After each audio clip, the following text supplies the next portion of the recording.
looking for a butt buffet? I love food. I love eating food. Whether it's hot or it's cold, I'm in the mood. Got stuff in my ass, that's true. It's not grass, it's fruit. I got a butt buffet.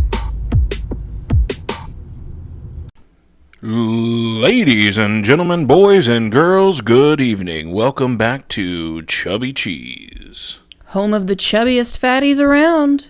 My name's Craig, a.k.a. Mr. Chubby Cheese. And my name's Bailey, but I don't have an AKA, because I'm not special. You are special, and you're pretty. Aw, thank you, punnins. So, today, we're in Chubby Cheese. Chubby. I gotta tell you right now, okay? That you have a chubby? That's not appropriate for television. It's appropriate for Chubby Cheese. I kid you not. If one more person pukes on the all-you-can-eat buffet, I'm going to lose it. I mean, we've almost lost our credentials as a restaurant. How many times over that? Well, it wasn't even, that came up, and then the other part was like cleanliness of the place, you know, the customers themselves and their personal hygiene. Chubby Cheese itself already. Well, and you know, Chubby Cheese already has a certain smell to it, just from our type of customer we attract. And it's always got a little twang to the pizza sniff, but like if you're a pro wrestling fan and you know Yokozuna, or if you remember Big Daddy V, aka Viscera, that's about the average customer for Chubby Cheese. But then you put puke on top of it, and that's just god awful. Hold on just a second. Get out of the ball pit! Those damn kids. God, I swear. Good Lord. You want to tell everybody what our topic is today? Yeah, guys. So today we're going to be talking about your favorite, good old Stone Cold Steve Austin. Stone Cold. What? It's the Austin era has begun. What? We're talking about the greatest of all time. No debate. Stone Cold Steve Austin. The greatest wrestler, past, present, future. There is no one that can live up to Stone Cold Steve Austin. I don't know if you guys can tell this, but Craig is a huge fan of the good old Stone Cold. And this episode could honestly go on for hours on end, because there's just so much there to unpack. He single-handedly saved a company in what is considered the golden era of professional wrestling, or a golden era of professional wrestling, depending on who you ask. I think the golden era is correct. It was such a perfect time. But before we get started talking about it, we want to go ahead and, who's sponsoring our episode today? So today we have none other than Dumpco. Today's product, sponsored to you by Dumpco, is Alpha Piss. Do you ever go to the bathroom and think, wow, I wish my piss was as strong as a fire hose? Well, now you can with Dumpco's Alpha Piss. Show everybody else how manly or womanly you are. When I go with Dumpco. Alpha Piss, brought to you by the good people at Dumpco. So let's go ahead and jump right in here. We're going to start at the top where he jumped in at WCW 1991 to 1995. He was with WCW for 4 years. And I think that's something that a lot of people forget, because he wasn't stone cold back then. Yeah, he was stunning Steve Austin. He still had hair on his head. That good old blonde hair. Granted, over the years, he starts losing the hair. And he eventually shaves it a few years down the line. Would you do that? If you started balding, would you let it go bald? Or do you think you just go ahead and be like, you know what? No, I'm going to cut to the chase, shave it off. It depends. If I bald on top and I keep it there around the back, I'm going to grow it down like Hogan, wear bandanas. I'm going to wear Hollywood Hogan bandanas. Oh, God. I don't know if I could take you out in public if you wore bandanas. Yeah, I'm going to be wearing complete NWO gear from now on, like NWO T-shirts. You do that anyways. Well, that's my prerogative. But Steve Austin's in WCW, and he's with Brian Pillman, Uncaged, the Unhinged Brian Pillman. And they are the Hollywood Blondes. I remember that. They're a really great tag team. And just that WCW kind of... their mid-card got a little lost, you know. There was kind of always this glass ceiling you kind of hit, because they had at the top of the card between 91 to 95, you've got your Flairs, and eventually in 94, you get Hogan and Savage. You had a lot of big names going on back then. Yeah. And so Eric Bischoff basically has said, that he found Austin hard to work with. Mm-hmm. Okay. And he ends up firing him after an injury, put him at home, and Eric Bischoff asked him to come in to do like a interview on screen to keep his storyline relevant, right? So that's just Eric Bischoff's side of the story. Stone Cold's story has said that he was at home with an injury, and he was basically, FedEx the next day, like, he's been fired by Eric Bischoff. Right. So there's a lot of frustration there. But to back up prior to that, in WCW, you had Dusty Rhodes. Mm-hmm. And Dusty Rhodes and a couple of the other guys there, Austin was trying to get these like storylines, trying to work with some bigger talent, move up. He had like a match with Steamboat and Sting. And when Hogan came in, he pitched an idea to work with Hogan. And Bischoff kind of shot it down because he felt that Hogan wouldn't want to work with Austin as he's not more of an established guy yet, right? Mm-hmm. So that kind of, upset him. Understandable.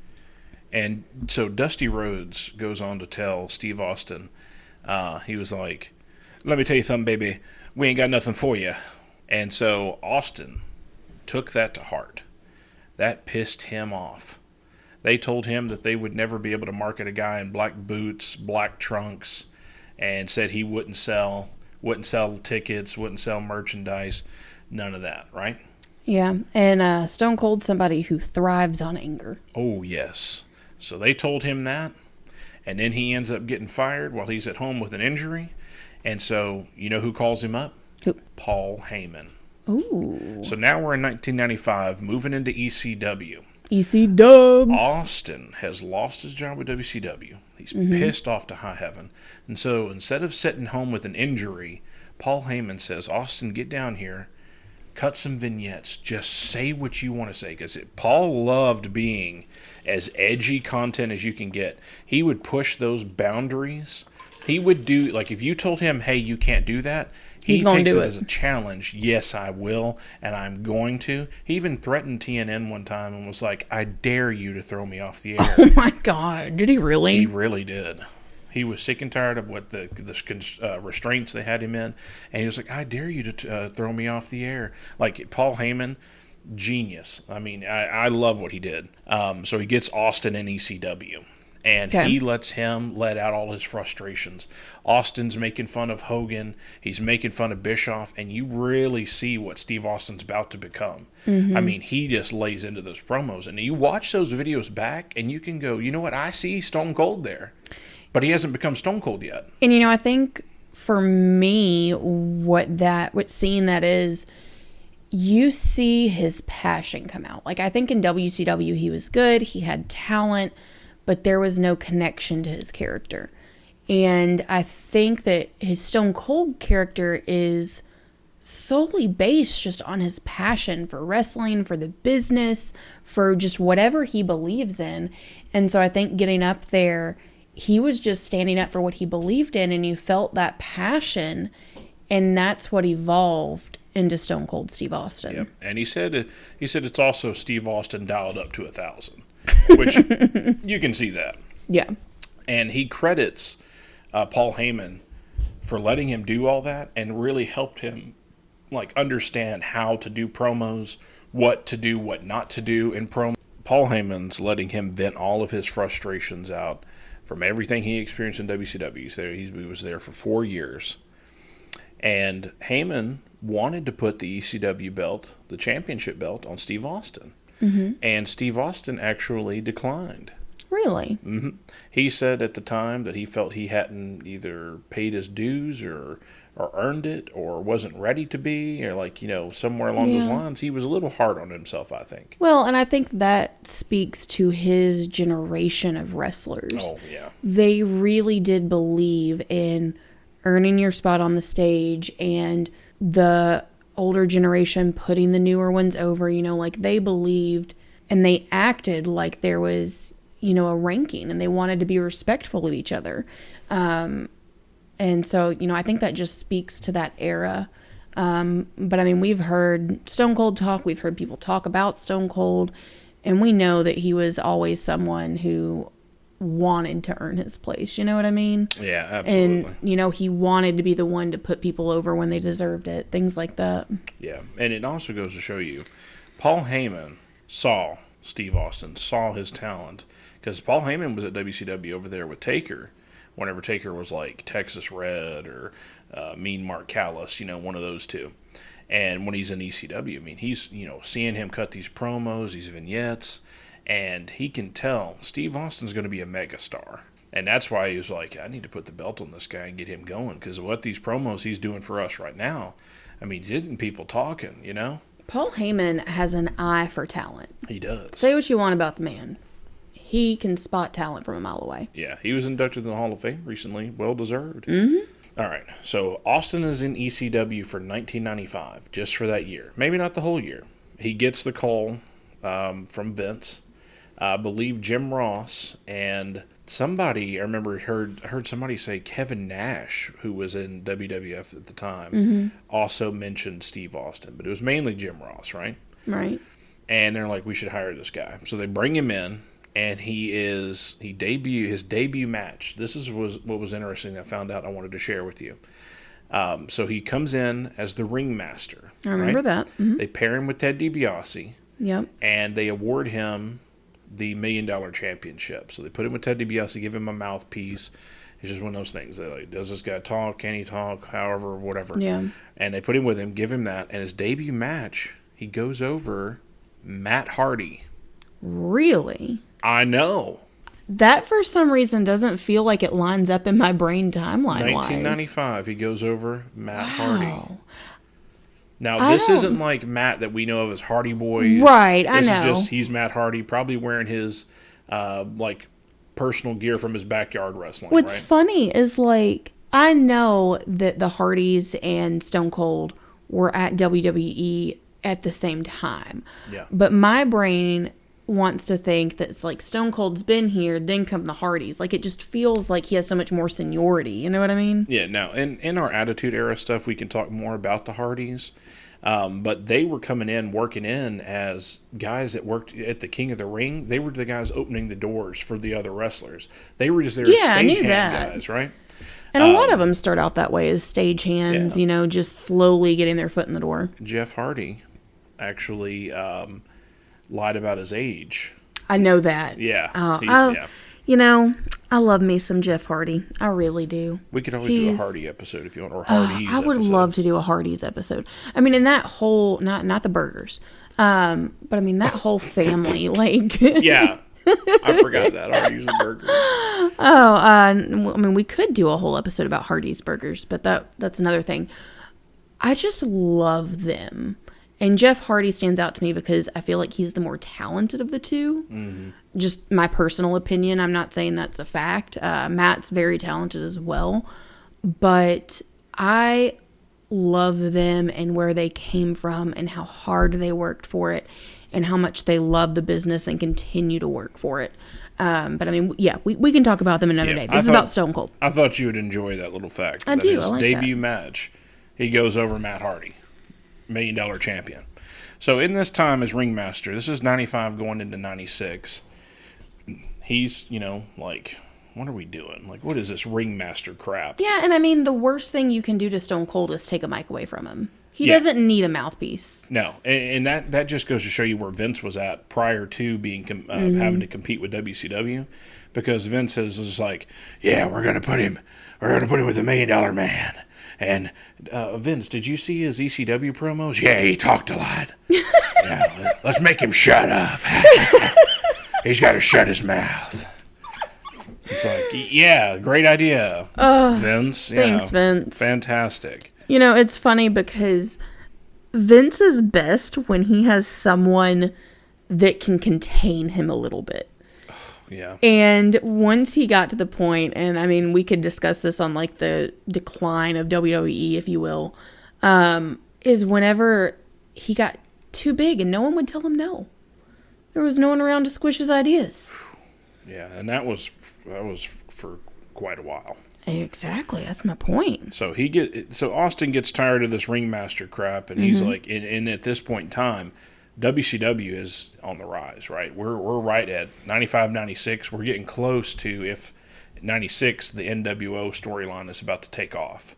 And WWE or WWF, WWA WWA is law. lawful. is having to change. They've got to figure out, what are we going to do? So there's a little leeway there. Vince isn't, strict and choking everybody out on ideas. He's letting people loosen up. Give me what you got. We got to figure out something. And so Austin slowly drops the ringmaster and the Ted DiBiase and the $1 Million Championship belt and starts to be Steve Austin. And then he finds the Stone Cold name. And he actually built it off of a killer called the Iceman. The Iceman, Richard Kuklinski. Kablinski. I don't have a P in it. It's got 2 Ks. It says he was an American criminal, a convicted murderer. He was engaged in criminal activities for most of his adult life. Oh. He ran a burglary ring and distributed pirated pornography. Oh, my God. Committed at least 5 murders between 80 and 84. Wait, this is like a real person, not a character that he was basing his character off of? Yeah. Like my God. Yeah, so he apparently had watched like television and followed the news and saw the guy's character and kind of how he was just like... Character, we saw him in real life, yeah. Yeah, I guess he's not a character, he's just a straight up murderer. But he based a character off of how this guy kind of, I guess, looked and acted. And we got the Steve Austin, that hardened personality, right? Right. So we're moving into Steve Austin. We're moving into him being Stone Cold. Mm-hmm. And he gets to King of the Ring. So now we're moving to 1996's King of the Ring. Mm-hmm. So right before this King of the Ring, we have the incident with the Clique. Okay. Everybody knows the story. Scott Hall, Kevin Nash, they're leaving. Triple H and Shawn Michaels come out and give them a big hug. It was a house show. Somebody taped it. Vince finds out about it. He's hot. Who's hugging in my ring? Are you kidding me? They're leaving my company. Who's giving them hugs? No one gave me a hug. I don't think anybody gave Vince a hug in his entire adult life, or life in general. Right. And so Triple H was originally lined up to win King of the Ring 96. Can you imagine wrestling where we'd be? Paul Levesque, Triple H, Hunter Hearst Helmsley, barely out of his Hunter Hearst Helmsley British character gimmick, winning that Rumble. Wrestling wouldn't have picked up. Yeah, and I mean... I love Triple H, don't get me wrong. But I also don't think that's what WWE needed then. No. You know, like... Because if he would have won that and kind of taken that lead, we would have a completely different product. Yeah, it would have just kind of stayed stagnant, honestly. Yeah. It wouldn't have gone anywhere. And that's... Would WCW have won? It's a good question to ponder. If they didn't get Stone Cold or didn't use him properly, however that happened... But without Stone Cold, do you think WWE would have won the battle with WCW?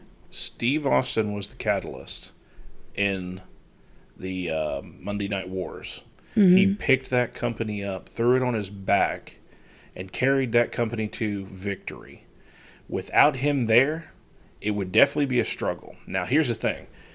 When it comes to WCW and WWE, WCW was... So, Vince's company, WWE...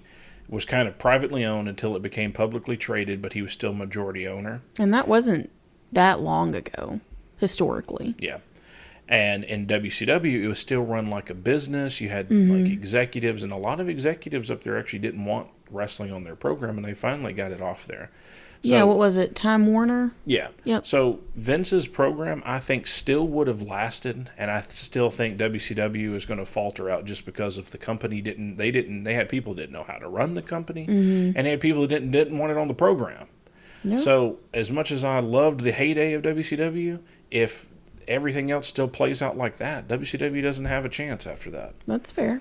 Who do you think, and this is a similar question before we go straight back to Stone Cold, who do you think had the better roster at that time? It depends on who you ask.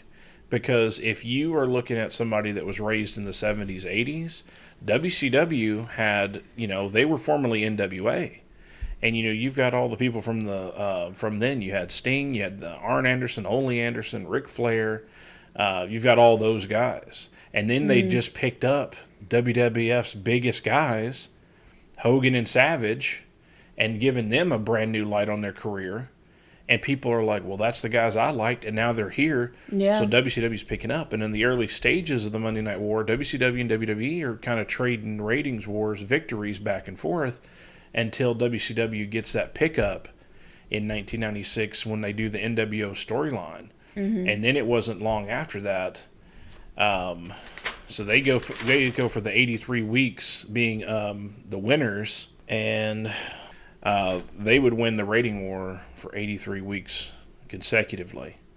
And they thought they had the WWF in their rear view mirror, and they were moving away from them. So at that point in time, you got all these new guys coming up, and a lot of the audiences really liked the other people. So WCW kind of had a really good roster. Now, on the other side of it, you do have Undertaker. They still had Bret Hart for a minute until the Montreal screw job we all know about. And he decides to leave. And that was horrible for him because WCW did nothing with Bret. Nothing at all. That did nothing for him. He fizzled out. But we get to the King of the Ring 1996. Triple H gets punished. He's not doing it. Steve Austin gets his break. He's going to win King of the Ring. And he beats Jake the Snake. And, like we did on the last episode, you sit there and thump your Bibles and you talk about John 3:16. Austin 3:16 says, I just whipped your ass. And the crowd is just... great line. The crowd just erupts. Well, and can you imagine sitting there in that crowd not knowing who Stone Cold was? Yeah. And well, you've seen him on the show. Right. You see Steve Austin. But you don't know him like we know him today. You know what I mean? Right. But you're sitting in that crowd. Can you imagine feeling that? And especially when he's breaking out of being the ringmaster and not saying anything. The power behind that. As a fan, I would be like, fuck yeah, let's go. Like, I just can only imagine how great that would feel as a fan. And so I can see where he got the buy-in. Because you go from being like a mid-card, you're good, but you're not great. There's nothing super special going on. To, as a fan, seeing him almost like break out of this character literally. Like, no, I'm not going to be the ringmaster. And so I can definitely see where he got his following originally. Oh, yeah. And that Austin 3:16, they quickly made T-shirts. Austin 3:16 and through his skull on the back. Because, on his vest, he'd have Stone Cold and the skulls and all that. I know we've got a few of those. And that T-shirt, the #1 wrestling T-shirt. I believe it. I mean, you watch an Attitude Era from that point forward after that promo he cuts. I mean, you don't go an episode without seeing a flood of Austin 3:16. Even today, we have met people out in public who we've started conversations with based on them wearing Stone Cold gear, whether it be a hat, a shirt. Like, people still rep that name to this day. Yeah. And he still has such a great fan base. He hit another level like how Hogan did in the 80s. He hit that level in the 90s on into the 2000s. And, I mean, he had a WrestleMania match with Kevin Owens not that long ago. What, WrestleMania 39? Yeah, I think so. And he reached megastar level. And there was a lot of guys that reached superstar level. But he reached megastar level. And it's still, like, even like Hogan, to this day, people talk about Hulk Hogan. People wear NWO T-shirts. People wear Hulkamania T-shirts. Austin 3:16 T-shirts. Who else would you fit in that category of, like, the megastar? So I know we've got Stone Cold Steve Austin. We've got Hulk Hogan. I'm going to put Ric Flair in there. Yeah, Flair definitely because of, like, the NWA days. Definitely a megastar. Who else has surpassed the superstar? And I guess that's an opinion, but... Yeah, and in my opinion, a person that reached that megastar level for me, Macho Man, everything that he had going against him. What about Ultimate Warrior? Well, that's hard to say because he was kind of like a flash in the pan, in my opinion. He was because so good. he had a big, like, moment there, but he was also...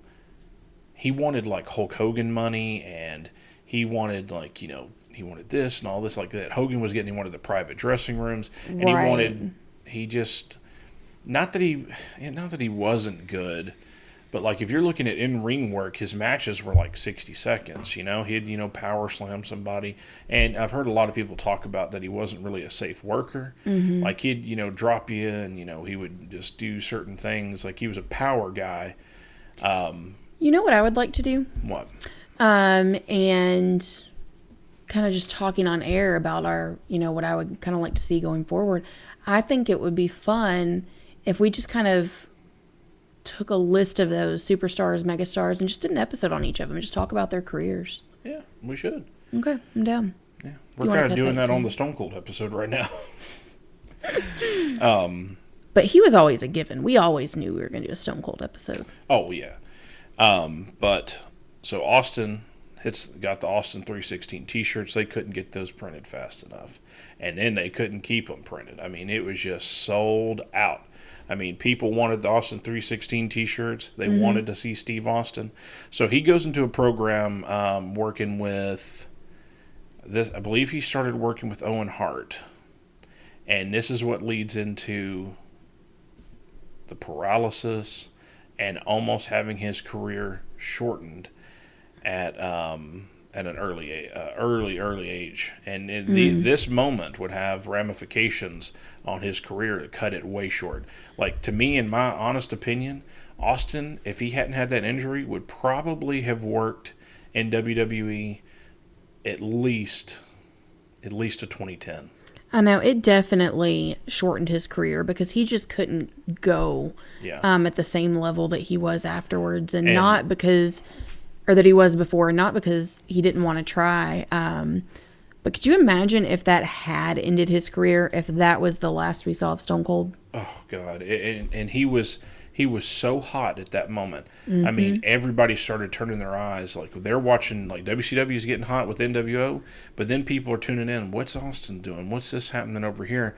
And we get this moment, and it's scary. And personally, I have for years, I've never watched the full match. Like, I've watched Austin's entrance. I've seen the moment where, like, you know, I just don't like to watch when he gets dumped on his head, knowing what he went through. Yeah. Knowing that he was almost paralyzed, you know, reading in his book about it, hearing him talk about it, and then how Owen Hart handled it. Yeah, to me, that's what did it, is not the fact that it happened, because I could see an accident happening in the ring like that. Yeah. But I think the way you handle it after speaks more to your character and more to, you know, your professionalism. Yeah. And so from what I understand is Owen Hart called him like one time while he was in the hospital. And I think gave like a quick apology or some apology, right? And Austin was like, if I almost paralyzed a guy, I almost killed a guy, you know, I'm going to do this. He apologized him profusely. There'd be flowers in your room when you woke up. You need anything, say the word. I'm your man. Like, I'm going to take care of you. I'm bend over backwards. Yeah. Because he dumped him right on his head. Now, I recently found out that Owen Hart's wife wrote a book. Really? And she tried to turn it around on Austin. Trying to claim... How? She was trying to claim that Owen Hart wasn't an unsafe worker and that he didn't botch the move. And then what is she suggesting happened? That Stone Cold botched it? Well, I'll have to show you the insert on it, but it essentially was saying that Austin was hard to work with for Owen, and that he's done the move a million times, and that it was basically Austin's fault for being too low, not Owen, even though Owen's the one that did the set out tombstone. And in the book, I believe she said it was like a regular tombstone where you drop to your knees. It wasn't. This was a set-out tombstone, and you can see how far below his head is. And as soon as he does, all of his weight. Austin is about 6'2" and about 230, 260, right? And drops him straight on his head into the mat in the ring. And you can see him. He is laying there, lights out. And when he tries to move, you can see like his hands and his arms. Like he almost paralyzed, never walked again. That's but awful. Here's the interesting thing about this moment in time. It is absolutely horrible for Austin's health. Almost paralyzed him. Could have ended his career right then and there. But a lot of people have mentioned, or at least I've heard a lot of people talk about it, if Austin doesn't get hurt at that time, he doesn't go and talk and get into the feud with Vince McMahon. Oh. Because what they did was the next night on Raw, whenever he was, which was like, I guess that was a Sunday pay-per-view. Yeah. They moved into Monday Night Raw, and he is coming out there, and Vince has to tell him that you're not medically cleared to wrestle, and, you know, we're sorry, we only want what's best for you, Steve. And Austin's basically like, I appreciate the fact that the WWF gives a crap, basically. And he's like, I also appreciate the fact that you can kiss my ass. And, and hits Austin, or hits Vince with the stunner. And that was just amazing, finally getting to see him hit that stunner on Vince McMahon, which was kind of the beginning of their feud right there. But, and I would argue that I think that would have happened either way.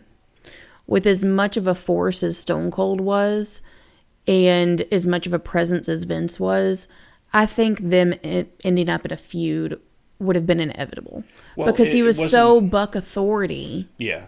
It wasn't just about him having the feud with Vince, but it was them doing these like out-of-ring non-match vignettes and these segments for him to stay on screen to stay relevant. That is what they say added to who Austin was and what made his character reach those, like that megastar level. Because he's hurt and he can't wrestle, they gave him something else to do because people want to see Austin. And we've got to keep him on TV because we got to make money. I'll give you that one. Okay, that makes sense. I was just sitting here thinking, like, if it was just the feud that they're pointing to. No. But I get that. Because that did add, they had to get creative. Yeah. So let's also talk about one of the most controversial segments on Raw history. Let's do it. Pillman's got a gun. Pillman's got a gun. So Brian Pillman hangs out with the Hart Foundation. Mm-hmm. They get into a big feud, and the segment goes to what seems like a live view at Brian Pillman's house, right? And we see Austin pull up at Pillman's house. It's nighttime. We're watching this on Raw Live. We got a cameraman like following him, and Vince is on commentary, and he's like, follow him, see what he's doing, go, blah, blah, blah, follow where he's going and all this. And Austin's out there, and these random guys are at Pillman's house. I don't know if Pillman hired his own security or whatever the thing was. And he's kicking these guys' asses. Like, he puts a guy's head in a car door and slams the car door on it. That was a fun one. He picks up a trash can, hits him with a trash can, tosses a dude in a kiddie pool. And it's funny, and he's out there, and he's like, Pillman, where you at, you son of a bitch? He's trying to get in the house.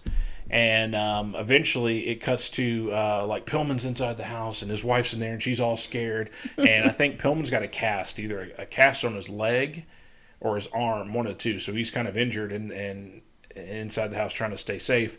And eventually Austin busts the glass through the door and he breaks the door open and he's coming in and Pillman pulls out a gun on TV. God. Pulls out a gun at him and the screen cuts like the video got messed up and you hear a gunshot. Oh my God. And I don't know if it was USA or whoever was running Raw at the time had told them, what they can and can't do. And they went ahead and did this.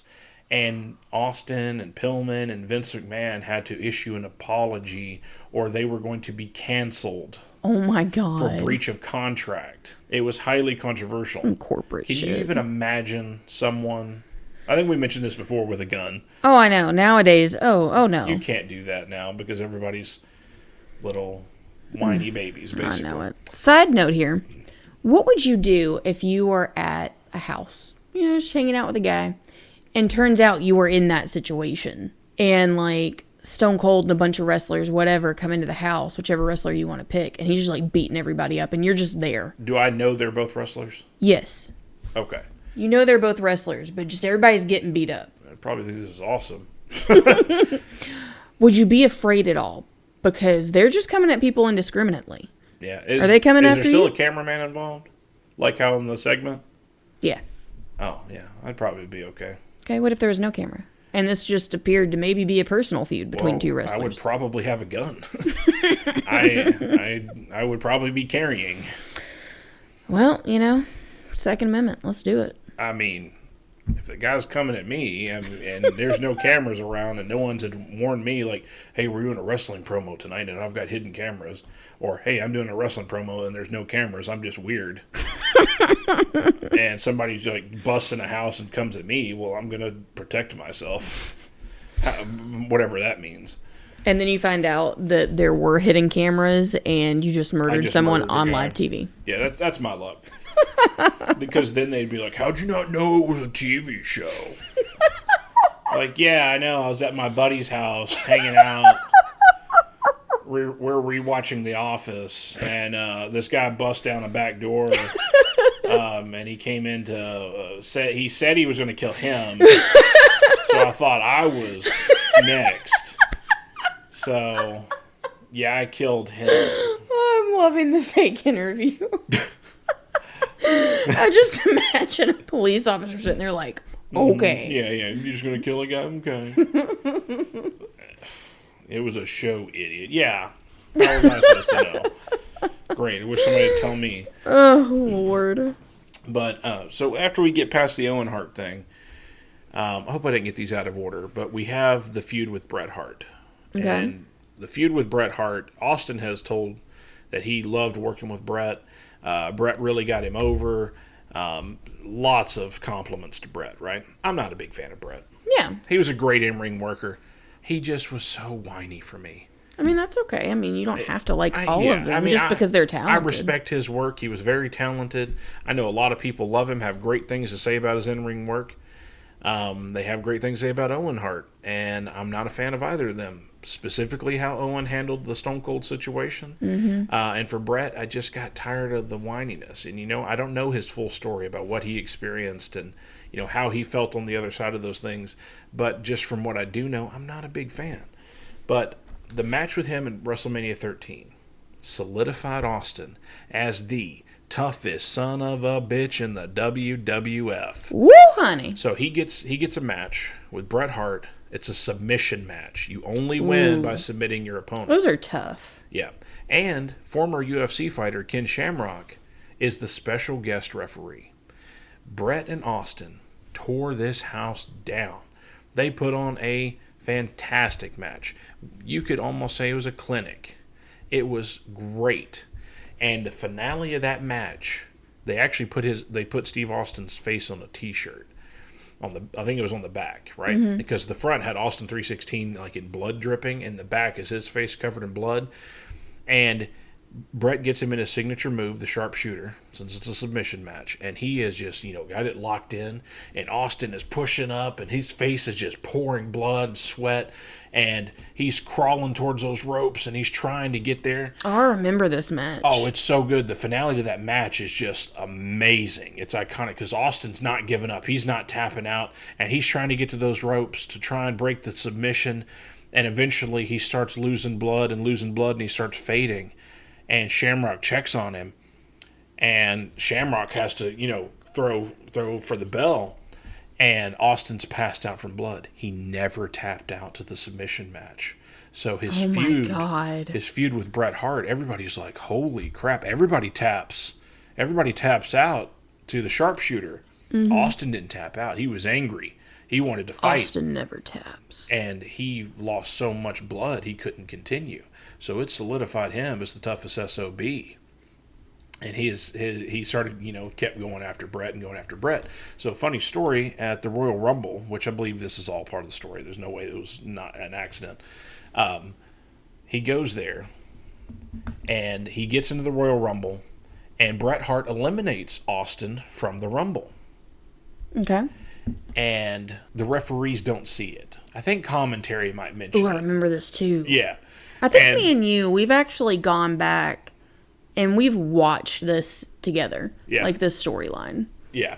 And so he jumps back in there and he dumps Bret Hart over the edge. And Bret Hart's pissed because he's like, I eliminated Austin. And the referee's like, I didn't see it. I was looking that way. Where were you looking? What are you talking about? Austin? Oh, he never got eliminated. You're wrong, Bret. And so Austin gets in there and wins the Rumble. And I think that actually might have been what led to the Austin-Bret match. And funny enough, that is one time somebody wins a Royal Rumble and does not get a WWF title match from it. Really? At least, if I remember correctly, he did not have a title match at Mania. He might have had a title match. I think he might have had a title match against Taker, and it might have been in a 3-way or 4-way match at an In Your House pay-per-view. And but I don't ever remember a one-on-one at Mania, nothing like that. He had his match. He had that match with Bret with that feud and everything. Well, I mean, whenever you do threesomes and foursomes, it makes more money. You're telling me. I did this one time. chainsaw, a bear, a motorcycle. Oh my gosh. I know. I don't know if that's scary or I should get my popcorn. I honestly wish I had had a lawyer at that point in time. I never should have agreed to it. You do a lot of things you never should have agreed to. Yeah. Speaking of things that I shouldn't have agreed to. What didn't you agree to this time? Please tell us, Craig. We've got an ad break I want to tell you about real quick. It's brought to you by those wonderful people over at Dumpco. Oh, they are so fabulous. I just love everyone at Dumpco. You know, as a businessman on the go, Which you are. which I am, I wear my suits, I have my briefcases, but I constantly find myself in a situation where I'm not getting clean enough in the bathroom. Yeah. You know, whether I'm taking a medium dump, a mega dump, or a supersized dump. I can't find a bathroom with a bidet.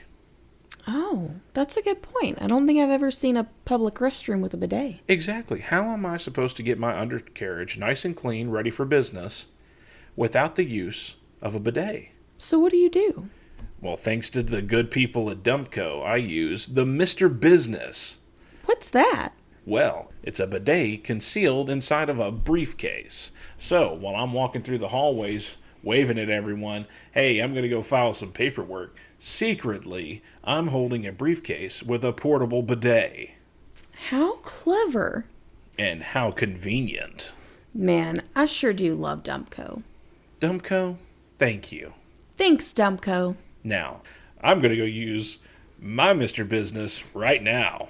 So, Austin has his fantastic match with Brett. He feuds with him a little bit longer, and we're about to lose Brett. He's unhappy. He's going to WCW. We have the Montreal screw job. People's talked about that a million times. Yeah. So, we're going to go ahead and skip ahead to Austin winning the Rumble, and he's going to Mania. Now, Going to Mania, baby. Now, Woo! this point in time, the Attitude Era is in full swing because of Austin. And we're starting to get, celebrities over there. Everybody wants to see Steve. This is the Mike Tyson has joined D-Generation X. So Austin versus Shawn Michaels, WrestleMania 14, it's set. And there was a segment on Raw. It's really fun to watch because Vince and Tyson are out in the ring. And Tyson's got his whole crew of guys, his security and everything. Yep. Vince has got his, cronies and all that other jazz out there next to him. And they're talking about some stuff, and Austin's music hits, and you can see Vince's face. He's looking at her, damn it, who let him out here? I can see it now. Yeah. And so here comes Steve. He ain't afraid of nothing. Comes walking down that ring, walks up in there, gets all up in Tyson's face, and, he says something to him, and I think he ends up saying something along the lines, and he's like, and if you don't understand what I'm saying to you, here's some sign language for you, and throws up 2 middle fingers. And so Tyson pushes him back, and then everybody's trying to rip these two apart, right? You got the world's most dangerous man versus the toughest son of a bitch, and those two are going out, and Vince is just yelling at Austin, you ruined it, you ruined everything. He's so pissed at him. And Austin, When is Vince not pissed at Stone Cold? Ain't that the truth? And he was just so mad at him. And Austin, of course, Vince gets him arrested and taking him back. And I love the segments whenever Vince and Austin are fighting, okay, and their feuds and stuff. It's so funny to me because Vince would always find some way trying to get him arrested. And I remember one night Austin had, I think, driven the Zamboni out. I remember that. It was either the Zamboni or... he drove so many things. It was monster a Zamboni, truck. yeah. He drives that, and then, Vince gets him arrested and taken back, and Austin's come in handcuffs wearing his Austin 316 t-shirt, looking at the camera, being escorted out by cops, and he's like, I ain't done with you, Vince. I ain't done with you, not yet by a long shot. And I just remember watching that as a kid, and I was like, okay, Dad, Stone Cold.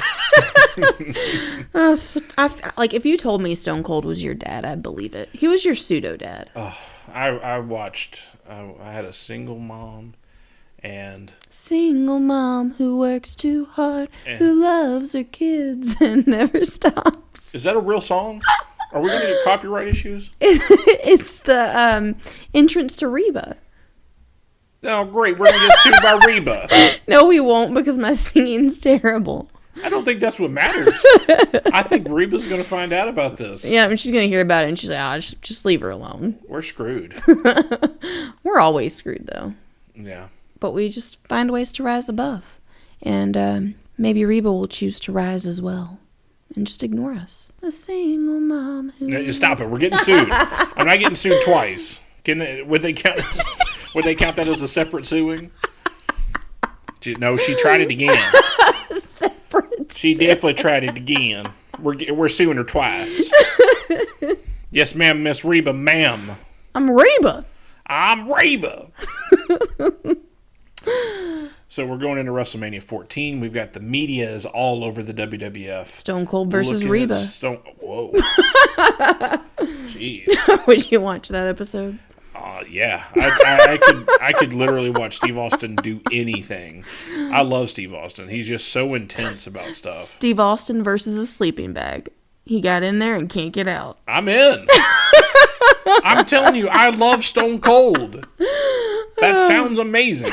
Just watching him fight against a sleeping bag trying to get out. Yeah, there was a segment in like 2003 when he was the Sheriff of Raw, which we'll talk about later.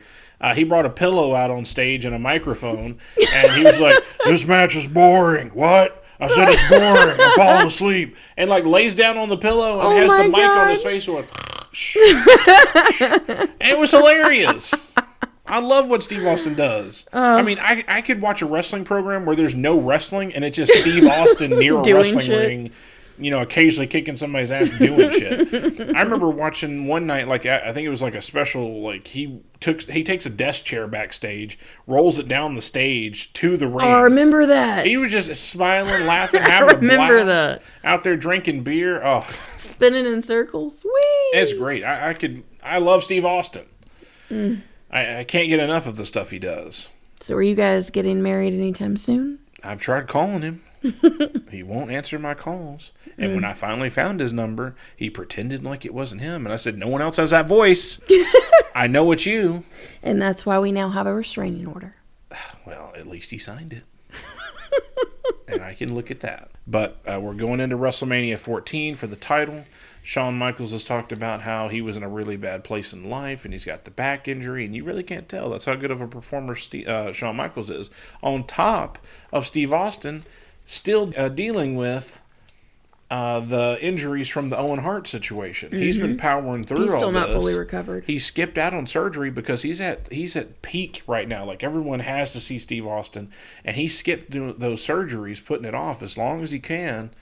To stay in the ring. It's not like, an office job. Like, if I'm on the peak of my career at my office job, like, I'll still be on the peak when I get back in 6 months to a year.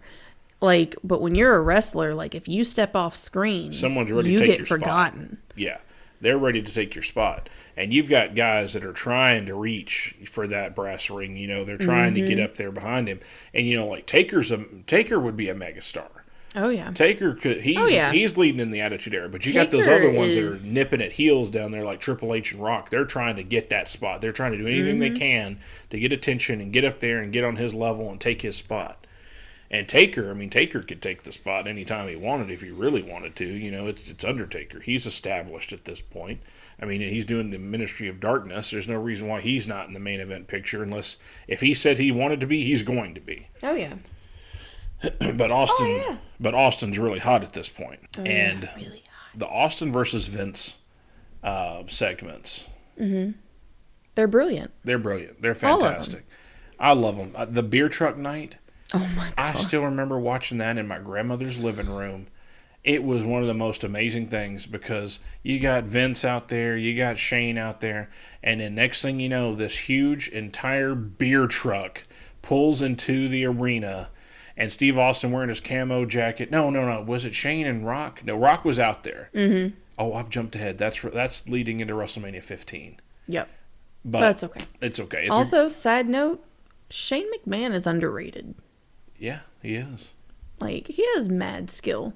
Yeah. And he's even fun to watch. He really is. And he comes in there with that beer truck. He gets the beer thing out. He's throwing up middle fingers. And, he's cutting a promo on Rock. And, Rock had been out there talking about he's the people's champ and blah, blah, blah, this. And Austin gets on top of that ring and he goes, I drove right up to the SmackDown Hotel, checked right in to room 316, and I burned that sumbitch to the ground. Going off on all his stuff that he's doing.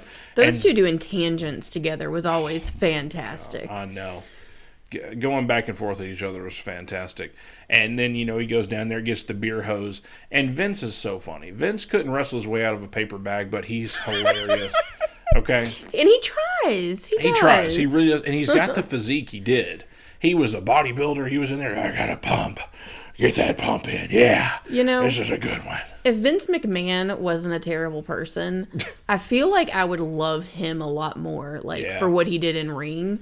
But also because I know he's legitimately a terrible person, I kind of look at it through a lens, you know? Yeah, back in the day, I didn't know. And I just thought it was fun. It was funny.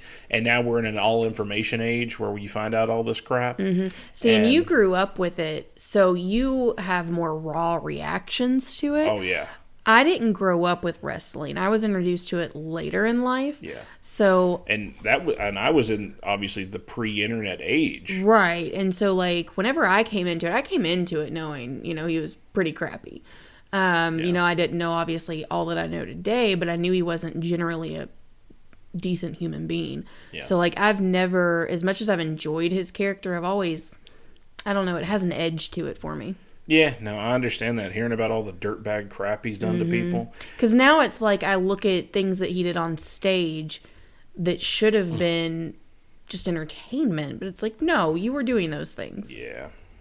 But anyways, that's another also, tangent. Side note, I doubt this guy will ever hear this, but John Laurinaitis is a real dirtbag. And fuck him. Yeah, because his name's not getting dragged through the mud. I think he was, and then he tried pointing blame at somebody else. Yeah. But he was right there with Vince doing this crap, and he deserves just as much. Yeah. So, fuck you, John Laurinaitis. We're getting off on a tangent. Yep. Stone Cold. So, I already hit the beer truck moment. Fantastic. One of the greatest moments. And if you're a wrestling fan, you know Steve Austin, you know the beer truck moment. It's amazing. But let's go back where we was at with Austin, Shawn Michaels, WrestleMania 14. Austin's the last guy to hold the Winged Eagle belt. I knew that. Yep. So he beats Michaels, wins the belt, and then we have Jim Ross, you know, on commentary with his legendary "The Austin era has begun. Stone Cold, Stone Cold, Stone Cold." Like he's just sweating barbecue sauce at this point. You used to have that belt. Oh yes, the Winged Eagle belt, gorgeous. Still one of my all-time favorites. That one. And the World Heavyweight Championship, the one that WCW had, and WWE reinvented it. Yeah. Like they made the side plates a little bigger and added a little bit of curve. I really liked that. I didn't like they put the WWE logo on top. I understand why they did. But those two designs are like my top two favorite championship belts of all time. You know, that's another one that we could do a whole episode on. Is championship belts. Because you love them. You have all sorts of information about them. Oh, I love them. Yeah. Let's do it. Okay. So the Austin era is in full swing after WrestleMania 14. So then we get to the beer truck moment that's leading into WrestleMania 15. If I'm not mistaken, WrestleMania 15, when you get to that Rumble, Vince McMahon wins the Royal Rumble. The first two people in is Vince and Austin, right? Mm-hmm. So Vince and Austin get in there and they're doing their thing, and they end up getting out of the ring, not eliminated. They get out. They're wrestling, fighting all over the place. Crazy night. Their normalness. Yeah, and of course the crowd's eating it up. They're like, "Yeah, Austin's beating Vince. This is great," kicking his ass all over the place. And of course Vince has his cronies and his little corporate group that he's got. And they eventually get Austin trapped in the ring, and they toss him over. And Vince is now the winner. He's got the WWF title. Vince is WWF champion of his own company. And so I think it's like not a week or two later, he goes on to vacate the belt. And I think he vacates it and wants to give it to Rock, right? Of course, Stone Cold's music hits. No, Linda McMahon's music hits. Mm-hmm. And Vince was always like, "What's she doing here?" And she comes out, and she's, always very professional and says that, basically you can't do this. And gotta make it fair. If the Royal Rumble winner can't participate in the WrestleMania match, and they can't be there for their thing, or they opt out and quit, that the runner-up would be the person in the match. Well, Vince's face is pissed. He's like, "What are you talking about? A runner-up? I'm Vince McMahon." I don't know, something like Batman. Swear to me. And And so she's like, the runner-up, Stone Cold Steve Austin. So Rock's, he's doing his eyes and lips like he used to. He's looking around and licking his lips and being crazy. And so now we got Austin Rock, WrestleMania 15. Beautiful. Fantastic. Funny story about WrestleMania 15. Do tell. Austin comes out wearing a T-shirt. Mm-hmm. He was so pissed. He had to wear a T-shirt? He didn't have his vest. Oh, I think you told me this. Did you leave it at home? It was either, I think it got lost at a hotel, or it got lost somewhere prior to the thing. He was pissed because he comes out, he's wearing a T-shirt in his trunks. Yeah. And his knee braces, not his usual. And it's WrestleMania. You want to look like that's when you bring out all the stops. Yeah, and their match is great. And the finale to the match is so good. Austin's got his Smoking Skull title and the WWF title. He's got both belts. And I love a champion with 2 belts. I love a double belt champion. I do. I just absolutely love it.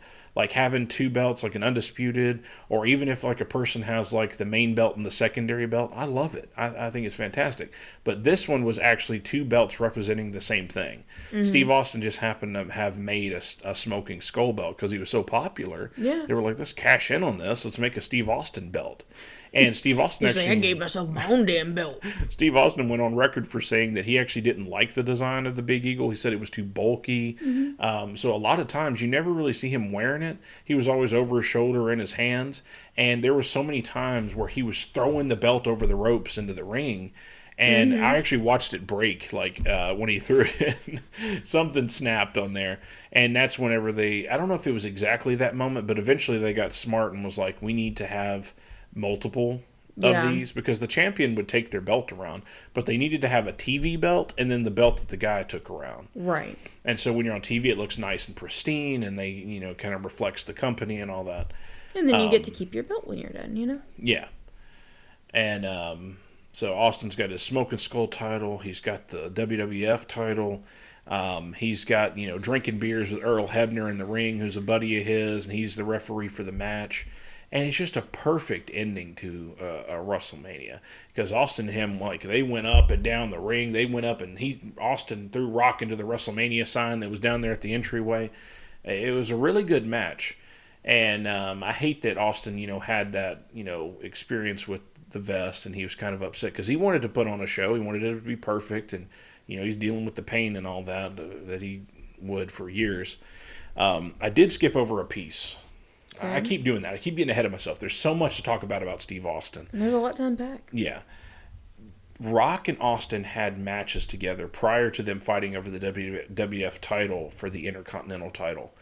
And a lot of people remember their feud about the WWF title. They remember all the big stuff they did when Rock really started getting bigger. And Austin's already established now. He's the captain of the Attitude Era. He's the top guy. But leading into their Intercontinental Championship matches, they're phenomenal. And if you go back, I believe it was the D-Generation X pay-per-view, he has a match against Rock.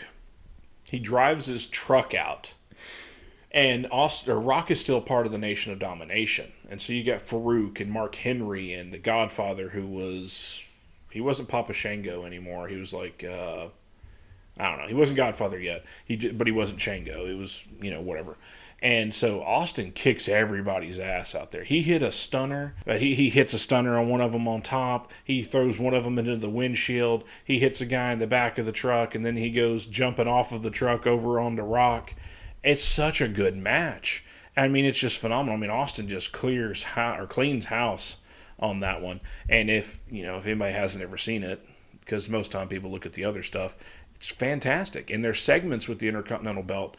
Austin gets attacked by Rock, and Rock throws his Intercontinental belt over the top. No, does Austin throw the Intercontinental belt over?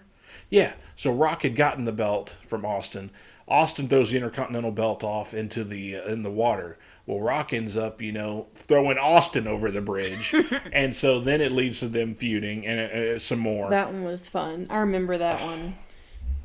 And there was a moment in the ring where Rock has his pager, and he looks at it, and the camera zooms like close enough, and it says 316, and Rock's facing this way at the crowd, and the entryway's behind him back here. Well, his beeper, it's the 90s, says 316. Here comes Austin down through there, kicking his ass. I mean, those two were ridiculous. And, of course, Rock always took a stunner. I mean, he flopped around like a fish out of water. And it was one of the best things you could ever see. All right, so we're talking about Austin Rock. You know what? Let's talk about one of our favorite Austin or Attitude Era moments. Almost called it the Austin Era. Might as well be the Austin Era. That's a hard one because Stone Cold had just so many great moments in and out of the ring. You know, one that comes to my mind is when Stone Cold Steve Austin pulls out the monster truck, the Austin 316 monster truck. So Austin's getting his monster truck. He's going to run over the Rock's limousine because the Rock was in the ring, and he's like, tonight we say goodnight to the world's the biggest piece of Texas trash, you know, how he does. And Austin runs over his truck, and Rock's freaking out. And so then Austin pulls that monster truck in through under the Jumbotron, and then them two just start going at it, and Austin, you know, ends up whipping his ass and throwing him off. And at the time they had the one of those buried alive matches, like set off to the side, and I think he dumps him off in there, and then like Shane McMahon or Triple H, somebody else shows up behind Austin and hits him over the head, setting up another match or whatever. But which one of your favorites? Well, some of the ones that come to mind, I really liked whenever he filled Vince's car up with cement.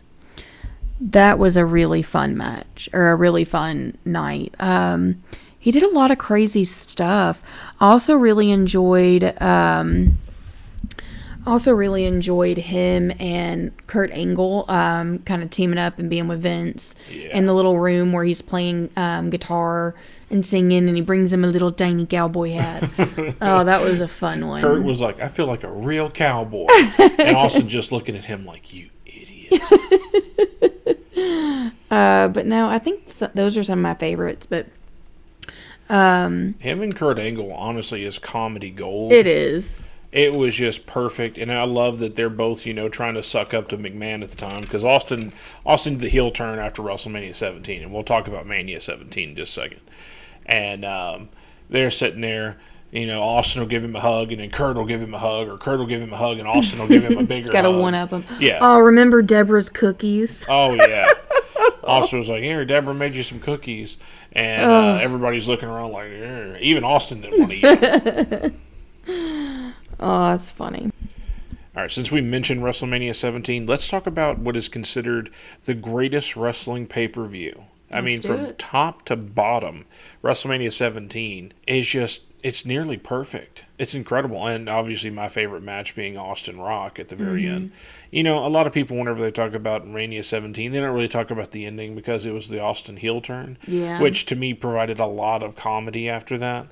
And people are like, Austin didn't need to turn heel. Well, whatever, who cares? It doesn't matter. Yeah, I mean, I loved his character, you know, before he turned. Like, that's gold. But I do think there's something to be said about changing it up for a little bit.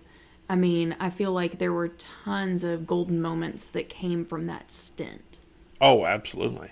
There was, I mean, that whole year, 2001, probably leading up to, it was either Invasion or Vengeance of 2001. Yeah, Austin was killing it.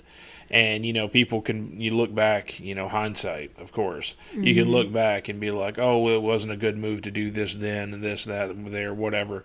But it was a lot of great moments. So they can say whatever they want to about it. But WrestleMania 17, you got what? TLC match, Hardy's, Edge and Christian, Dudley's.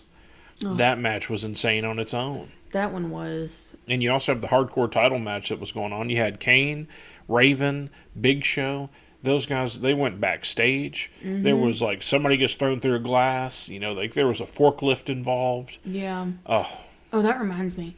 Going back just a second, and then we can go back. Another favorite moment: the grocery store with Booker T. Oh my gosh. That one was amazing. That one was so good. And you know what's funny is like those segments, they weren't just at the grocery store. He went to a bingo night. He went to bingo night, and that was funny. There was something to do with some nuns. I don't know if he went to tried to hide in a church, but then he ends up just whipping Booker T's ass all over that grocery store. It was so freaking funny. Like that is just one of the best moments. It's like one of those things like that is like wrestling could be so much more. Yeah. And they used to kind of experiment with those kind of things, doing those out of ring kind of situations. I really wish there was like a wrestling show where they would kind of put wrestlers out in, not that they always have to leave the ring, but it would be interesting. Even just like getting the matches outside of an arena. Yeah. Like, back when they used to have like matches on the beach and go to Sturgis and all that, which I know that's another company, but still, I mean. Yeah, WCW's venues still, to me, are way better than what WWE did. Outside events, like you said, on the beach. Made it feel more real to me. Yeah. Even Disney's MGM Studios, when they were there, it was an outdoor little arena. But it just like it made it give it a different feel. And I remember you specifically had stated that it felt like an outdoor sporting event, like when you're at a football game or a baseball game. Yeah, it switched it up instead of being inside of an arena, like all those little sports arenas, like Bridgestone Arena, Nashville. They all look the same on the inside. Yeah. The only thing that was really different is back in the day, they used to make different entrance stages. Yeah, they'd have like different sets and stuff, and almost feel like having like all the mega flat screens and all that, it made it easier for them. So like, we're just going to do this. It's going to save money and time. Nowadays they throw up they have a giant freaking LED screen. Yeah, but it takes away from the production of it all. Yeah. But anyways, WrestleMania 17. We also had Undertaker versus Triple H on that one, and that was the first of 3 Taker Triple H matches we'll get. And in my opinion, it was still my favorite one. Yeah. The one they did at, was it 27? I think it was 27, Undertaker versus Triple H. I didn't really care for. Any particular reason why? Well, it's probably because it followed the 2 matches with Shawn Michaels. Like 25, he was nearly perfect. 26, I mean, that was as close to perfect as compared to 25. Him and Shawn were incredible. WrestleMania 27, I just didn't care for it. I was like, whatever. The ending part where Taker doesn't get up, it was like, okay, kind of piqued my interest. That was it. Yeah. 28, Undertaker's getting older there, and they really wailed him with those chairs, and that was uncomfortable, but, What about Stone Cold today? Do you think we'll ever see him come back? His injuries? I'm not talking about in ring, because I know we're not going to see just him in the ring. On screen. Yeah, but remember the Sheriff? Like, I mean, could you imagine if they brought something like that back? I think about stuff like that all the time with WWE's creative, and, even under a new company, I mean, there's so many times I look back and go, man, what a missed opportunity. Like, what are you thinking? Like, today's product is so bland. No offense to the guys in the ring. I mean, the thing is, in-ring ability is great. I mean, it's the best. You could say it's the best it's ever been, sure. But outside of just the particular wrestling match, the in-between segments are so stagnant and stale and so just like, how would you put it? Like, where they're just... compartmentalized. Yeah, it's just like, like, I'm going to say a thing and you're going to say a thing. We're going to have a match now. It's not like back then when, Stone Cold's hunting down DX and DX is running from him and they open up a door and there's a cardboard cutout of Stone Cold, Honestly, I figured it out. What? I know how to save the WWE. How? Bring back Sheriff Austin. It would be perfect. That would solve so many of their issues right now. But I mean, just bringing that life back to it and having those backstage characters. Because if you think about it, we really don't have any of those. Like back then, you had the managers and all of that. And they were a backstage on-screen presence, if that makes sense. Yeah. And it was fun. It was enjoyable. It brought more to the storylines. Yeah. And we talked about this the other night, too. There's no valets because I think they got rid of valets because someone was like, that's sexist. Well, and, you might have somebody who's like, this other wrestler's hanging out with me right now. Yeah. But you never just have... someone that's hyping up the wrestler. You don't have any Debras anymore. And who Deborah else? was great. Does anybody else have a manager right now besides when Paul Heyman shows up? I mean, I honestly haven't been watching a whole lot lately, not that I know of. There's a lost art for managers and valets. Mm-hmm. That was a whole thing where you have someone that can cause a distraction, that can help speak and, help with storylines and do this other stuff, and they just phased out completely. Slowly I think but surely. there's still room for it there. Oh, yeah. Because think I about think- Paul Bearer with Undertaker. Tell me that's not perfect. Oh, my God, that's amazing. Paul Heyman, Brock Lesnar. Perfect. I mean, I just think there's a lot of opportunity in the WWE right now. And I understand we're in a more PC culture and that's limiting, but I still think they could take some pages out of Stone Cold's book. Yeah. There's some things that you can do, even living within that box of the PC culture, which I'm not saying I agree with them doing that, but I'm saying if you guys are going to live in that box, get more creative to make up for it. Yeah. I mean, that's just my 2 cents. Yeah. Well, we were talking about WrestleMania 17, greatest wrestling pay-per-view of all time.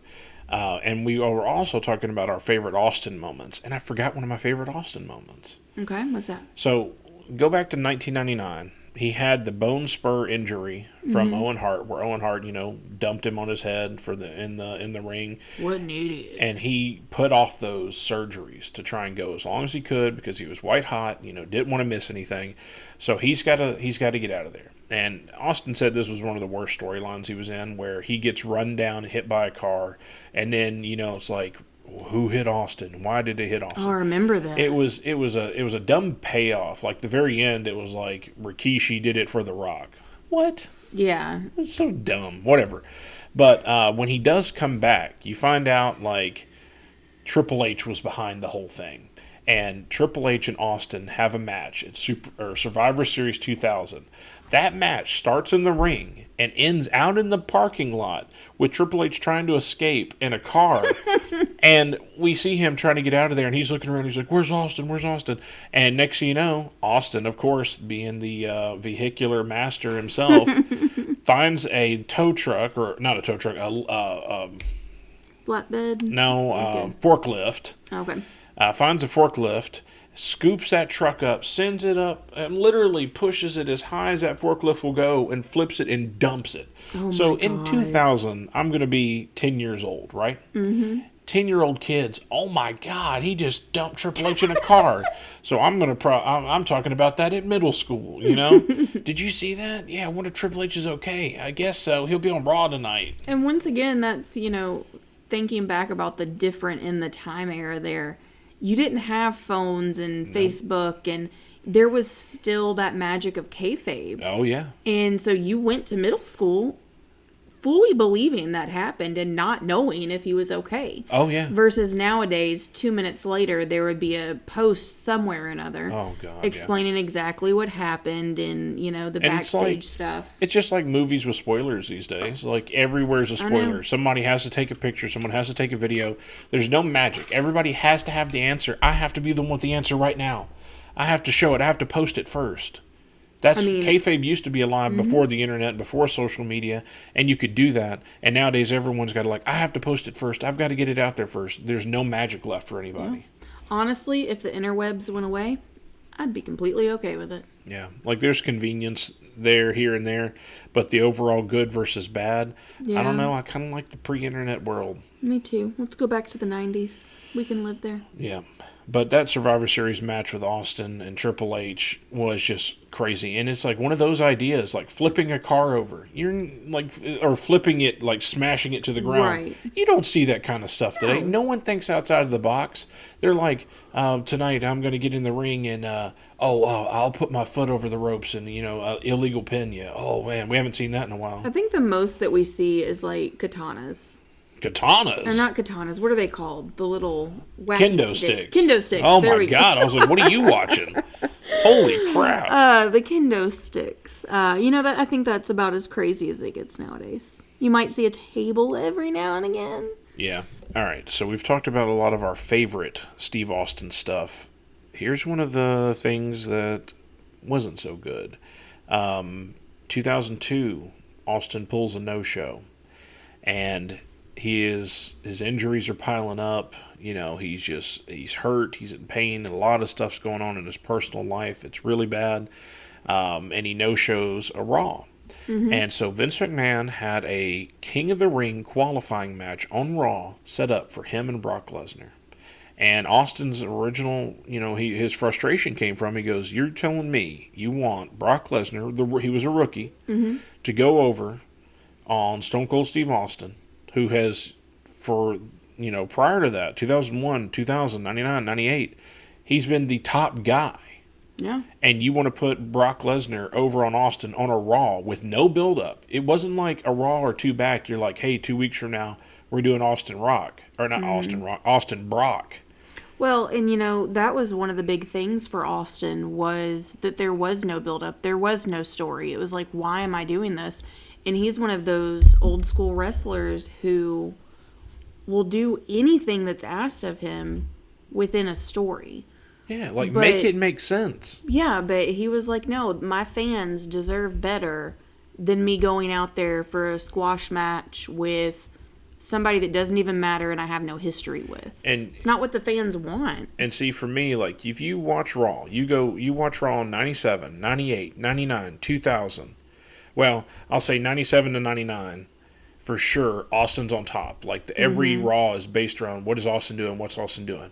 And then 99 to 2000, of course, that's where he's got the bone injury situation, or bone spurs, where he's going to have to take the year off. So he takes that year off. You get Triple H and Rock doing stuff.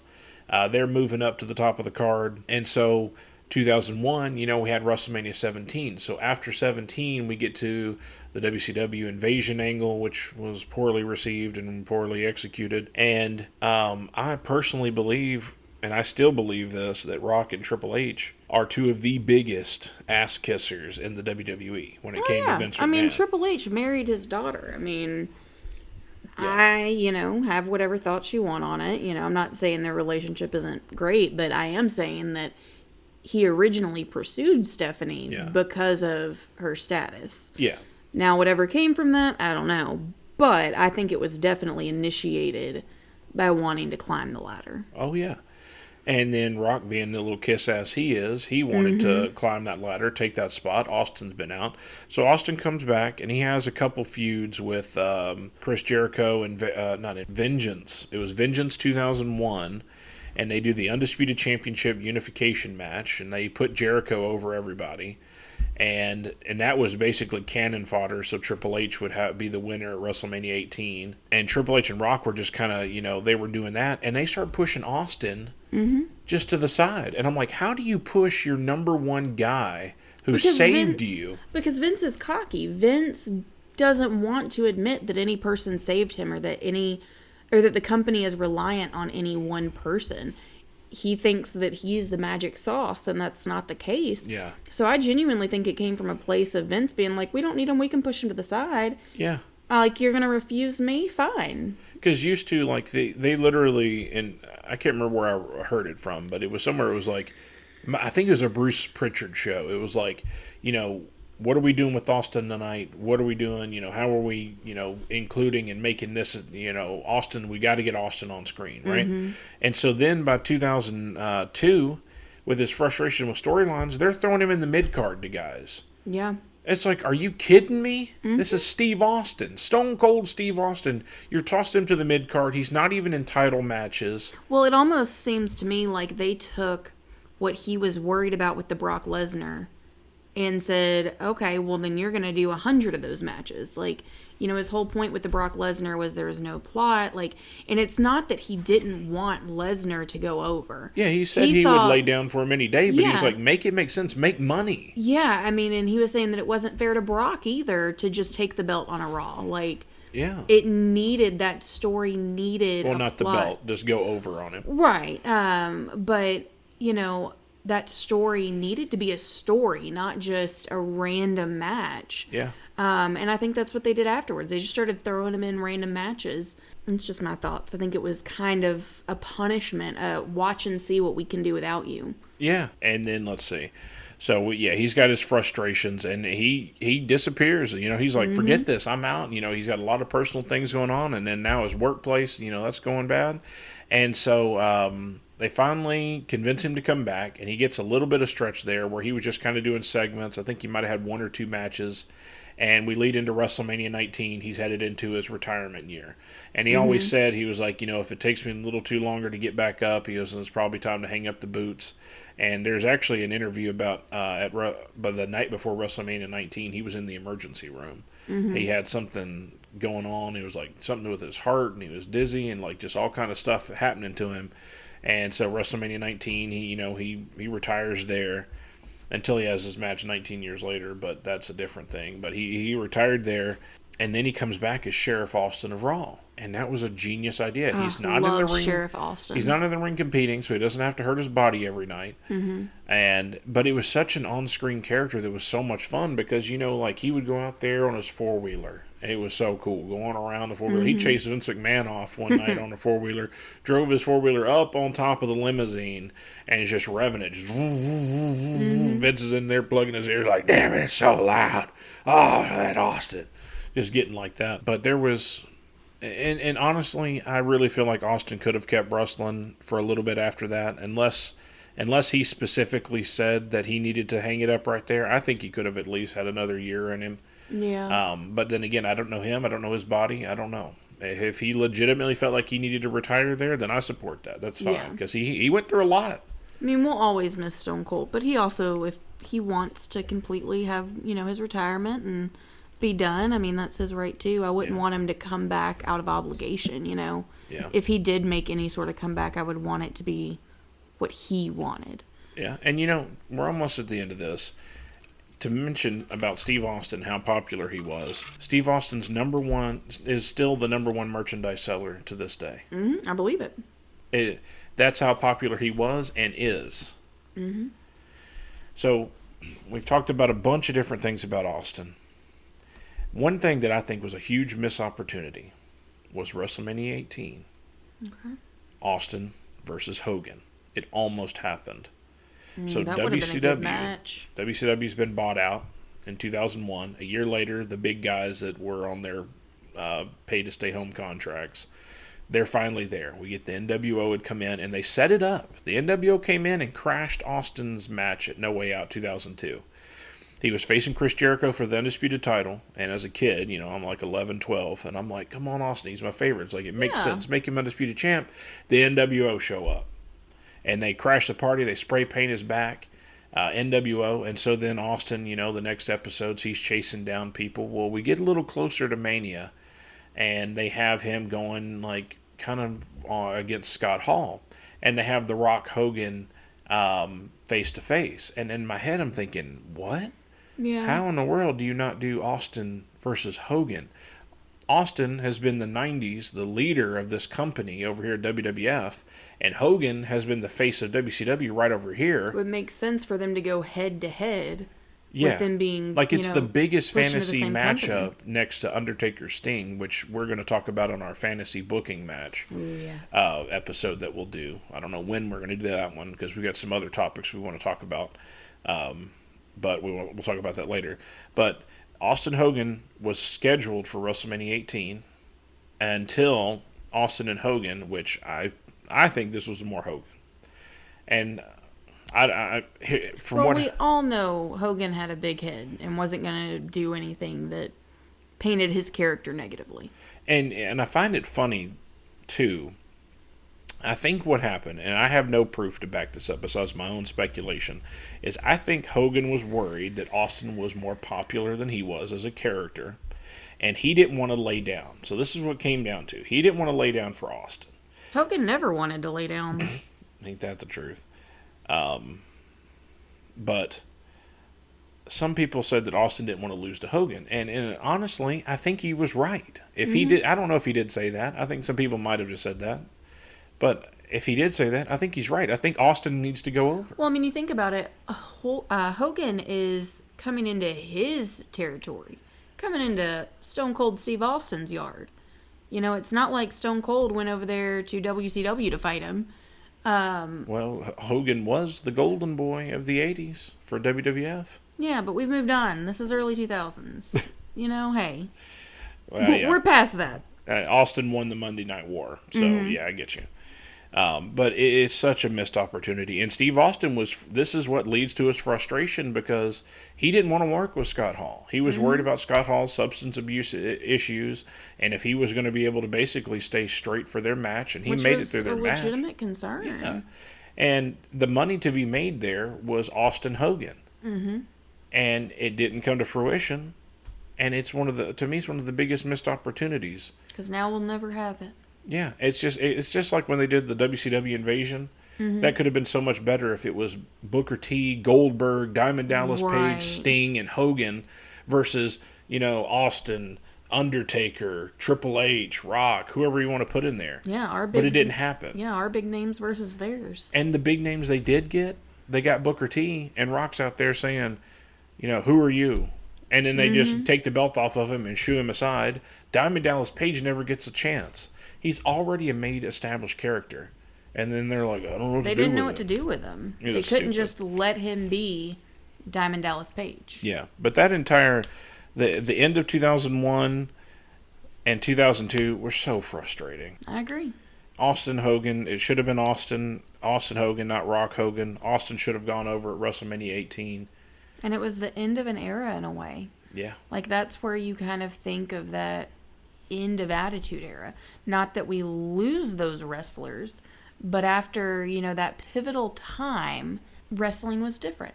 We moved into a new era. Well, Stone Cold Steve Austin is the greatest of all time. That'll never change. I don't ever see anybody ever getting as close to what he is, what he was, and what he did for the wrestling industry. Not in today's industry. So you want to talk about some of our next episodes we're going to be doing? Yeah, we've got some really good ones cooked up. Like Craig mentioned, we are going to do an episode with like fantasy bookings for WCW and WWE. Mm-hmm. And some rebooking, like some matches that did happen. Yeah. But let's change them around a little bit because like the endings were stupid or shouldn't have ended that way, or just our opinions that they should have ended the way they ended. Yeah, and we've also got a Star Wars What If. That one's going to be a lot of fun. And then I am going to start our series, Bailey Explains. So we're going to have that episode up for you soon. I think to kick off, a little bit of a spoiler, I'm going to explain Harry Potter to Craig. Okay. That'll be a wild ride. You'll get to know a lot more about us as people. We have a lot of things in common, a lot of things that we both enjoy. But we each have our own things, too. And so I'm going to bring him into my world a little bit. Yeah. And we'll keep doing wrestling podcasts. I've got, like we said, the wrestling fantasy booking. And I've also got one all about WCW. Thank you guys for listening. Make sure you subscribe on YouTube and on Spotify. And we'll see you fatties next time. See ya. Looking round for a butt buffet. I love food. I love eating food. Whether it's hot or it's cold, I'm in the mood. Gotta get some right up in his boot. Right in the undercarriage, that looks cute. I got stuff in my ass, that's true. It's not grass, it's fruit. I got a butt buffet. He's got a butt buffet, like every day. He's got 2 apples and a motherfucking grape.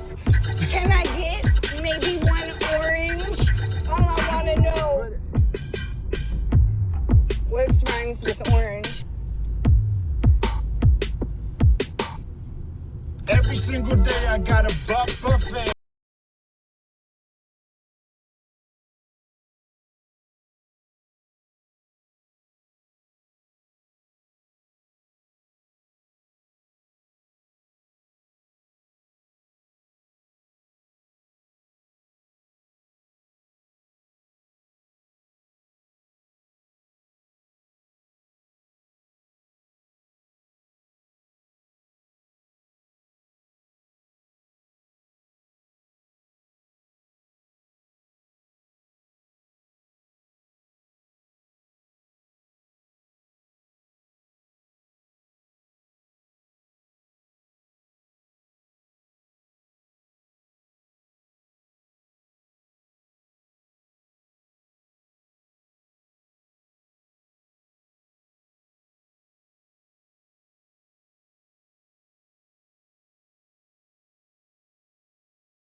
looking round for a butt buffet. I love food.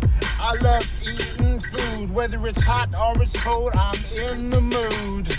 Gotta get some right up in his boot, right in the undercarriage. You know that looks cute. I got stuff in my ass. That's true. It's not grass. It's fruit. I got a butt buffet. He's got a butt buffet like every day. He's got 2 apples and a motherfucking grape. Can I get maybe 1 orange? All I wanna know. What rhymes with orange? Every single day I got a butt buffet.